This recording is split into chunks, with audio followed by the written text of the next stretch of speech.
एक सवाल ये है कि हमारे घर में बात होती है इस बारे में कि हम किसी फार्म लैंड पे चले जाएं, या उसकी वजह ये भी है कि फ्यूचर में बच्चों के लिए ज़मीन भी होनी चाहिए, उनको स्किल भी आने चाहिए और हम उसमें ग्रो करें। लेकिन उसका रिजल्ट ये होगा कि हम लोगों और कम्युनिटी से बिल्कुल कट ऑफ हो जाएंगे।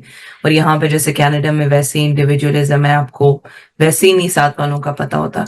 तो बस सवाल ये है कि क्या इस तरह की लिविंग क्या हम इख्तियार कर सकते हैं पे इस कॉस्ट पे कि हम लोगों या कम्युनिटी से बिल्कुल कट ऑफ हो जाए। अल्लाह आपके लिए आसानी फरमाए। माशाल्लाह, बड़ा अच्छा सवाल है।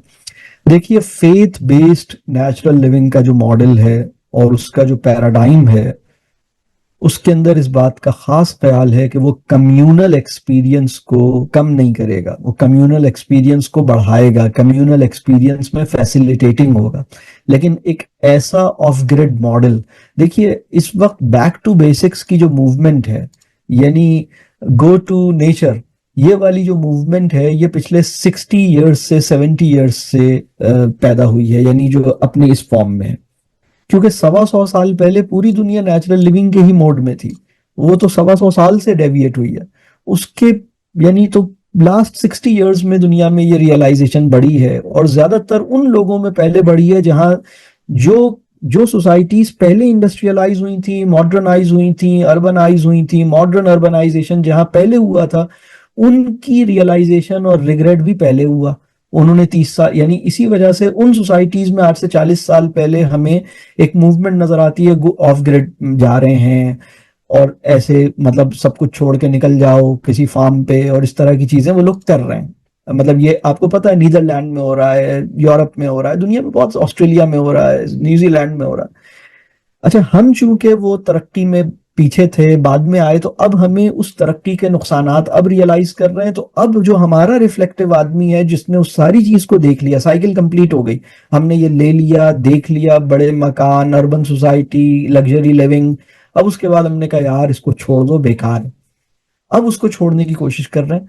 उनका जो मॉडल है, देखें, फेथ बेस्ड नेचुरल लिविंग, और एक वो वाली नेचुरल लिविंग जो कि नॉन, यानी अगर मैं कहूं कि ए रिलीजियस है या नॉन रिलीजियस है, या मतलब जिसका एक रिलीजन के साथ कोई ताल्लुक नहीं है। रिलीजन में रूटेड नेचुरल लिविंग और रिलीजन के बगैर नेचुरल लिविंग का जो मॉडल है, उनमें फर्क है। ये मैंने बिल्कुल शुरू के अंदर अभी आज की गुफ्तगू में भी थोड़ी सी बात की थी।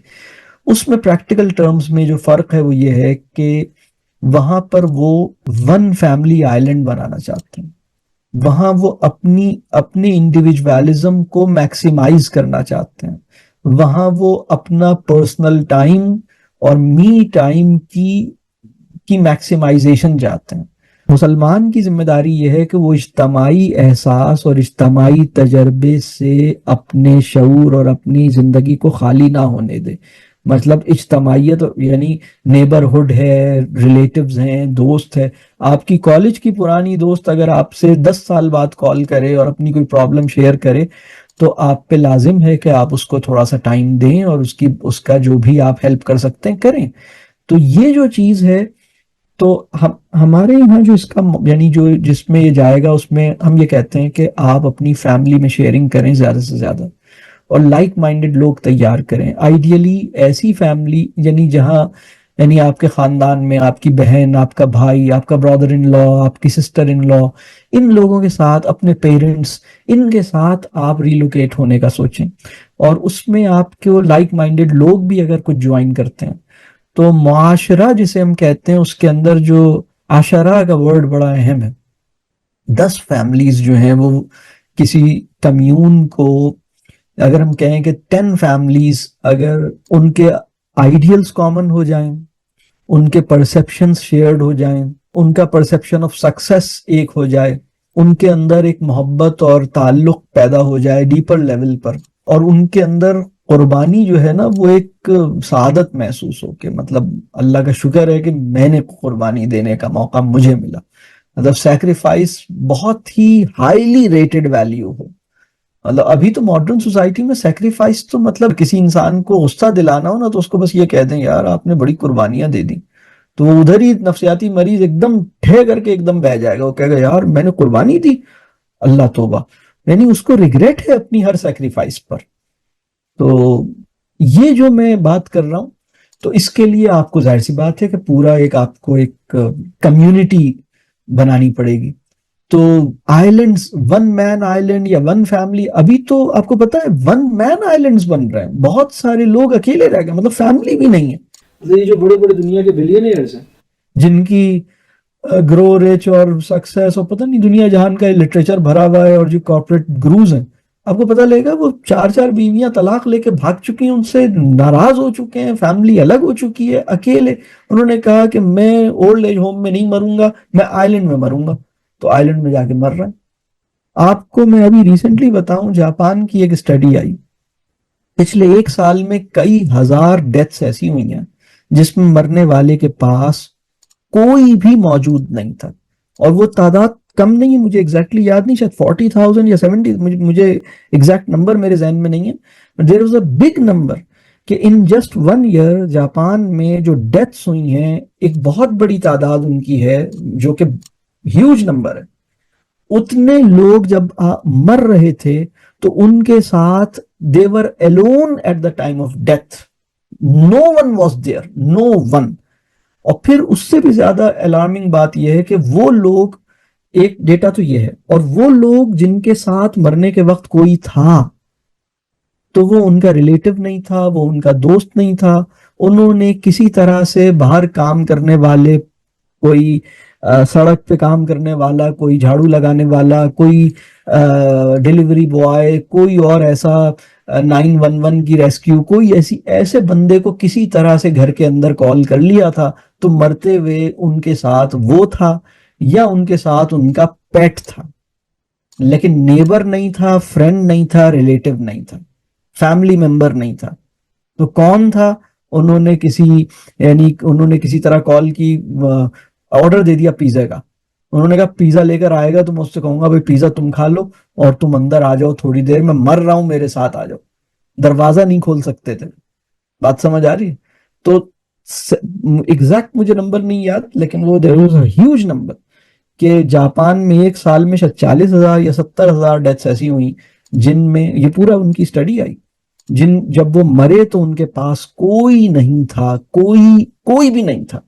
और बाकी तादाद ऐसी थी जिनमें उनके पास कोई था, या तो वो बिल्ली थी, या वो कुत्ता था, या वो कोई सड़क पे काम करने वाला था, या कोई डिलीवरी बॉय था, या वो कोई पुलिस वाला था, या वो कोई ऐसा ट्रैफिक पुलिस, यानी ऐसा कोई आदमी उन्होंने किसी तरह से बुला लिया था।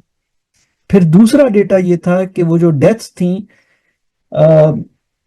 उसमें एक बहुत बड़ा नंबर था कि उनको 1 हफ्ते तक किसी को नहीं पता लगा, वो जब मर गए तो किसी को नहीं पता लगा, 1 हफ्ते के बाद पता लगा। फिर बहुत बड़ा नंबर था, 1 महीने तक वो डेड बॉडी घर में पड़ी रही, किसी को नहीं पता लगा। फिर उसमें एक नंबर वो था 6 महीने तक डेड बॉडी पड़ी रही, किसी को नहीं पता लगा।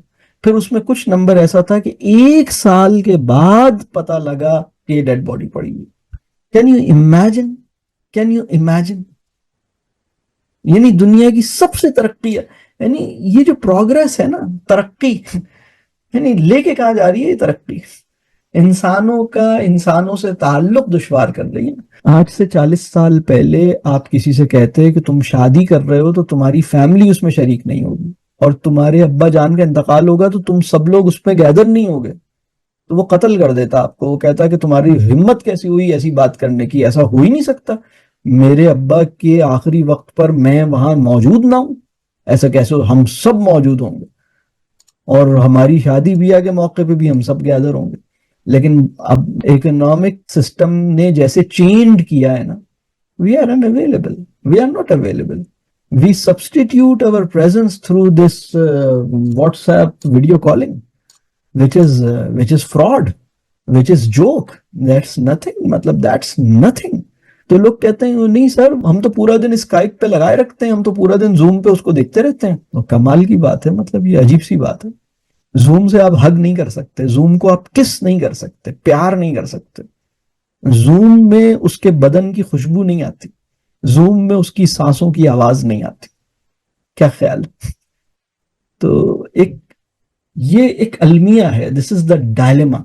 जो नेचुरल लिविंग है उसमें एक चीज है कम्यून, और दूसरी चीज है नूर हिदायत है ना हमारे लिए, वो हमारे लिए बाइंडिंग है, जिसमें हलाल है, जिसमें पूरा एक समझ लें कि पाकीज़गी है, पाकी का कॉन्सेप्ट है, वो सारी चीज़ें मतलब जो फेथ बेस्ड नेचुरल लिविंग है उसमें बहुत से वो कंसिडरेशंस शामिल होंगे। और अभी तो दुनिया को पता ही नहीं है कि मुसलमानों के वर्ल्ड व्यू में एक पूरा प्रोविजन मौजूद है, एक बहुत ही सेफ, बहुत ही खूबसूरत, बहुत ही होलिस्टिक, बहुत ही सेटिस्फाइंग दुनिया क्रिएट करने का। उन्हें लगता है कि नहीं, मुसलमानों के पास कुछ नहीं है, ये हमेशा हमें फॉलो करते रहेंगे। अभी हम जहां गए हैं मतलब वेस्ट को यही लगता है कि हम पाइट पाइपर हैं और मुसलमान जो है वो हमारे पीछे आते रहेंगे। जब हम चांद पे जाएंगे तो ये भी चांद पे आएंगे, जब हम आइलैंड में जाएंगे तो ये भी आइलैंड में आएंगे। तो अभी हमने आइलैंड में जाना शुरू किया, 40 साल बाद ये भी आइलैंड में आ जाएंगे, फिर हम कहीं और चले जाएंगे तो ये भी कहीं और आ जाएंगे। तो बिल्कुल ऐसा है अभी तो फिलहाल, माजरत के साथ मतलब अल्लाह ताला आसान करे। बहरहाल मुझे अंदाजा है कि जैसे जैसे मैं ये बात करता जाऊंगा मुश्किल बढ़ती जाएगी और शायद आप परेशान हो, लेकिन बहरहाल कुछ पर्पस ये था कि थोड़ी बहुत परेशानी होनी चाहिए। हम बहुत गफलत की बहुत गहरी नींद सो रहे हैं, तो अल्लाह हमें जगा दे और अल्लाह हमें मतलब किसी आजमाइश में डाले बगैर जगा दे। अल्लाह ताला हमें आसानी से जगा दे। बाकी आज की नशिस्त यहाँ पर हम रोकते हैं और इस पे मेरे कुछ और भी लेक्चर्स मौजूद हैं, नेचुरल लिविंग पे, लाइफ स्टाइल पे, उसमें मैंने इन चीज़ों पे बात की है, या मीनिंग ऑफ लाइफ पे मैंने कुछ बात की है, तो उसमें चीज़ें मौजूद हैं। लेकिन बहरहाल ये भी एक ऐसा मौजू है जिस पे जितना काम किया जाए कम महसूस होता है। अल्लाह ताला मुझे और आपको अमल की तौफीक दे और अपनी ज़िंदगियों को बामानी और अपनी ज़िंदगियों को ठीक करने की तौफीक दे। तो आप सबका बहुत शुक्रिया।